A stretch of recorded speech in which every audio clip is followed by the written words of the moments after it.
मुख्यमंत्री माझी लाडकी बहीण योजनेतून हक्काचा आधार मिळाल्याची भावना नाशिकच्या तपोवन मोदी मैदानावर मुख्यमंत्री महिला सशक्तीकरण अभियान महाशिबिराच्या आयोजनावेळी महिलांनी दर्शविला।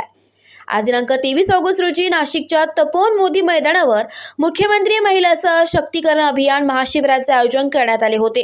मुख्यमंत्री एकनाथ शिंदे, उपमुख्यमंत्री देवेंद्र फडणवीस, उपमुख्यमंत्री अजित पवार, राज्याचे पालकमंत्री व सार्वजनिक बांधकाम मंत्री दादाजी भुसे यांच्यासह अन्न नागरी पुरवठा मंत्री छगन भुजबळ, उद्योग मंत्री उदय सामंत, विधान परिषद सदस्य किशोर दराडे, आमदार दिव्यानी फरांदे, सीमा हिरे, राहुल आहेर, नितीन पवार, राहुल ढिकले, सरोज अहिरे, विभागीय आयुक्त डॉक्टर प्रवीण गेडा आदी मान्यवरांच्या उपस्थितीत हा कार्यक्रम संपन्न झाला।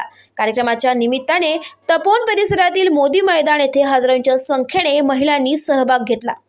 राज्य शासनाने सुरू केलेल्या मुख्यमंत्री माझी लाडकी बहीण योजनेने अनेक भगिनींना हक्काचा आधार दिलाय। बँक खात्यात आलेल्या रकमेतून आपल्या स्वप्नपूर्तीसाठी या योजनेतून मिळालेल्या रकमेचा विनियोग करता येईल अशी भावना आज मुख्यमंत्री महिला सक्षमीकरण अभियानासाठी आलेल्या बहिणींनी व्यक्त केलाय। मुख्यमंत्री आणि राज्य शासनाच्या मागे आम्ही बहिणींच्या आशीर्वादाचे बळ नक्की असेल असा विश्वासही त्यांनी दिलाय। या शिबिरात उपस्थित असणाऱ्या महिला भगिनींच्या त्यांच्या चेहऱ्यावरील आनंद त्यांच्यातील आत्मविश्वास दर्शवत होता।